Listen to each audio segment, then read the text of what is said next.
আর গতকাল কোচবিহারে শুভেন্দু অধিকারীর কনভয়ে হামলা, ৪১ জনের নামে এফআইআর, উদয়ন গুহর নামেও এফআইআর। এই নিয়ে হাওয়া গরম।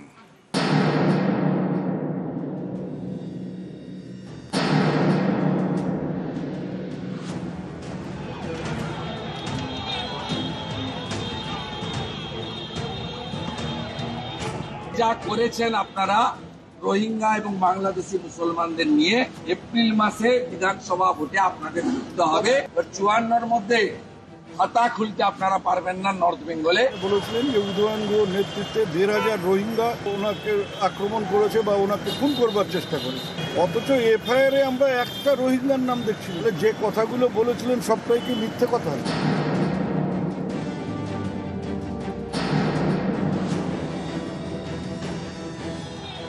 মঙ্গলবার কোচবিহারে পুলিশ সুপারের অফিস ঘেরাওয়ের কর্মসূচিতে যোগ দিতে যাচ্ছিলেন শুভেন্দু অধিকারী। তখনই খাগড়াবাড়িতে তার কনভয়ের উপর হামলা হয়, জানিয়ে ধুন্ধুমার বেঁধে যায়। বাগযুদ্ধে জড়িয়ে পড়েন শুভেন্দু অধিকারী এবং উদয়ন গুহ। এই ঘটনায় দিনহাটার তৃণমূল বিধায়ক উদয়ন গুহ সহ ৪১ জনের নামে এফআইআর হয়েছে। মঙ্গলবার রাতেই এফআইআর হুঁশিয়ারি দেন শুভেন্দু অধিকারী। উত্তরবঙ্গের হিন্দু সমাজের আশীর্বাদ পেয়েছি। যা করেছেন আপনারা রোহিঙ্গা এবং বাংলাদেশি মুসলমানদের নিয়ে বিধানসভা ভোটে ৫৪-র মধ্যে খাতা খুলতে আপনারা পারবেন না। নর্থ বেঙ্গলে প্রত্যক্ষ মার্ডার করার জন্য উদয়ন গুহ এফআইআর নেম আসামি হবে, আর পরোক্ষ বুদ্ধিমান ভট্টাচার্য তিনি ষড়যন্ত্রে লিপ্ত ছিলেন। উনি সাংবাদিকদের সামনে বলেছিলেন যে উদয়ন গুহর নেতৃত্বে ১৫০০ রোহিঙ্গা ওনাকে আক্রমণ করেছে বা ওনাকে খুন করবার চেষ্টা করেছে, অথচ এফআইআরে আমরা একটা রোহিঙ্গার নাম দেখছি। ওখানে যে জনাকুড়ি মুসলমানের নাম আছে তারা সবাই কুচবিহারের ভূমিপুত্র, তাহলে কোনো রোহিঙ্গার নাম নেই কেন? তাহলে যে কথাগুলো বলেছিলেন সবটাই কি মিথ্যে কথা? গরম কোচবিহারের রাজনীতি। কোচবিহারকে ইস্যু করে দিল্লির রাজনীতির উত্তাপ বাড়াতে চাইছে বিজেপি। পশ্চিমবঙ্গে বিরোধী দলনেতার উপর হামলা নিয়ে সংসদে আলোচনা চান রাজ্য বিজেপির সভাপতি তথা রাজ্যসভার সাংসদ শ্রমিক ভট্টাচার্য। বিরোধী দলনেতা তাকে খুন করার চক্রান্ত করছে। শুভেন্দুকে খুন করবার চক্রান্তের যারা করেছিল এবং যে ঘটনা কালকে ঘটেছে তা নিয়ে আমি মুলতবি প্রস্তাব আনতে চেয়েছি। ২৬ ওদের অগ্নি পরীক্ষা, কিন্তু ওরা ৪০-এর নিচে নেমে যাবে, তাই ওরা টেনশনে মাথা খারাপ করে যা সংবিধানে নেই তা করতে থাকছে। ওদের মাথার ব্যালেন্সই ঠিকঠাক নেই। নিউজ 18 বাংলা। প্রথমে চলে যাব বারাসাতের চাপাডালি মোড়ে কন্যা সুরক্ষা যাত্রা শুভেন্দু অধিকারী, তা ঘিরে ব্যাপক উত্তেজনা। তৃণমূলের বিরুদ্ধে ঢিল ছোড়ার অভিযোগ বিরোধী দলনেতার, স্লোগান পাল্টা স্লোগান তৃণমূলের শ্রমিক সংগঠনের কার্যালয় থেকে। আর এই নিয়ে তুমুল উত্তেজনা ছড়িয়ে পড়ে, ব্যাপক মারামারি, হাতাহাতি। এই মুহূর্তে যে ছবি দেখছেন তা হচ্ছে বারাসাতে চাপাডালি মোড়ে শ্রমিক সংগঠনের অফিস থেকে কার্যালয় থেকে ঢিল ছোড়ার অভিযোগ বিরোধী দলনেতা শুভেন্দু অধিকারীর। আর তা নিয়েই ব্যাপক হাতাহাতি দুই রাজনৈতিক দলের কর্মী সমর্থকদের মধ্যে। চাপাডালি মোড়ে তীব্র উত্তেজনা, পুলিশ থামাতে গেলে পুলিশের সঙ্গে ধস্তাধস্তি।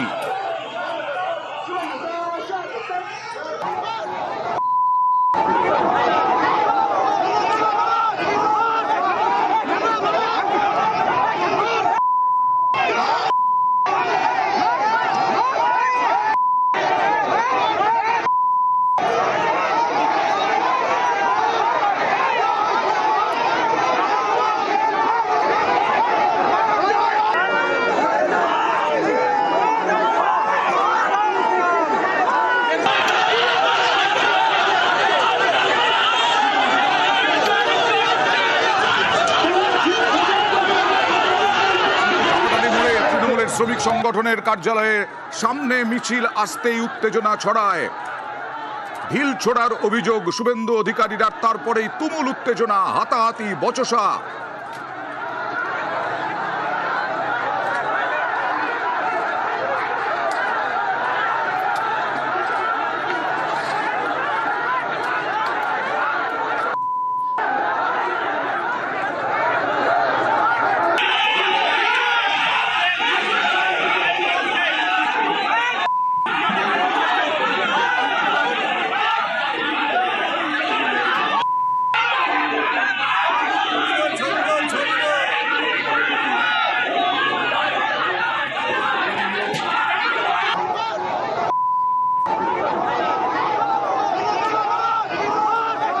কথা বলবো প্রতিনিধি জিয়াউল আলমের সঙ্গে। জিয়াউল, প্রাথমিকভাবে জানতে চাইবো আবার কি থেকে সূত্রপাত?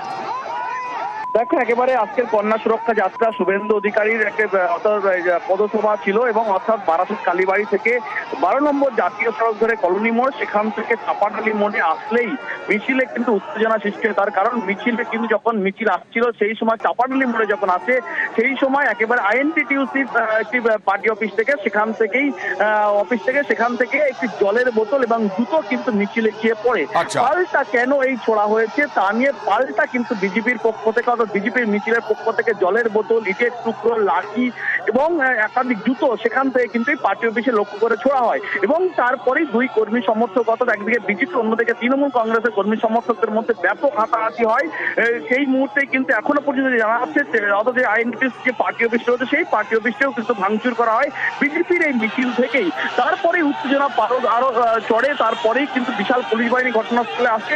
এই ঘটনায় এখনো পর্যন্ত প্রায় 3 থেকে 4 জন আইএনটিটিউসির যারা কর্মী অর্থাৎ তারা কিন্তু আক্রান্ত হয়েছেন, তারা আহত হয়েছেন। অন্যদিকে বিজেপির পক্ষ থেকে শুভেন্দু বারবার দাবি করছেন তাদের বেশ কয়েকজন কর্মী তারা আহত হয়েছেন। ফলে পরিস্থিতি নিয়ন্ত্রণে এলো কতক্ষণ পরে, কিভাবে?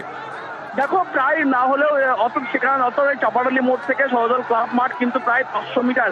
অর্থাৎ শুভেন্দু তখন মিছিল এই সভামঞ্চে চলে আসার পরেই কিন্তু মিছিল তখনও পর্যন্ত সেখানে ছিল এবং তারপরে উত্তেজনা তখনও থাকে। প্রায় মিনিট 15 ধরে সেই উত্তেজনা পার হচ্ছে। তারপর বিশাল পুলিশ বাহিনী ঘটনাস্থলে আসে, যারা মিছিলমুখী অর্থাৎ এই সহদল ক্লাবের দিকে যারা মিছিল করে আসছে তাদেরকে সবাইকে একে একে সরিয়ে দেওয়া হয় সেখান থেকে, অর্থাৎ আইএনটিটিউসি কর্মী সমর্থকদের সাথে সরিয়ে দেওয়া হয়। পরবর্তীকালে এই ঘটনাকে কেন্দ্র করে ব্যাপক উত্তেজনা ছড়ায় এবং এই ঘটনা এখনো পর্যন্ত উভয় পক্ষের প্রায় না হলেও 8 থেকে 10 জন কর্মী আহত।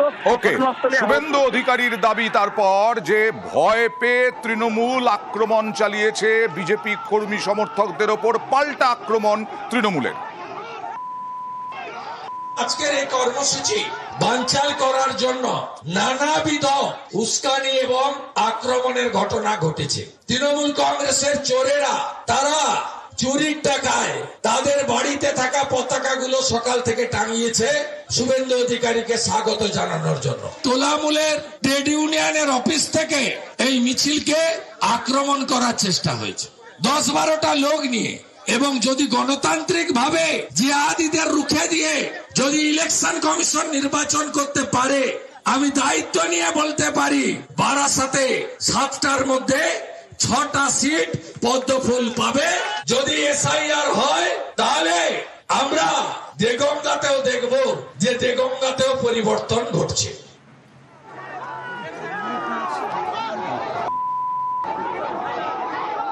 শুভেন্দু অধিকারী বুঝতে পেরেছে গোটা বাংলায় যেখানে যাবে সেখানেই ওর বিরুদ্ধে মানুষ রাস্তায় ক্ষোভে ফেটে পড়বে। সেটা আরামবাগের রাস্তায় একজন মানুষ জয় বাংলা স্লোগান দেওয়ায় তাকে বাংলাদেশি বলেছে, তারপর রোহিঙ্গা বলেছে। এদিন কুচবিহারে গেছে, মানুষের হাতে থাপ্পড় খেয়েছে। এবার বারাসাতে আজকে বিক্ষোভ দেখিয়েছে মানুষ।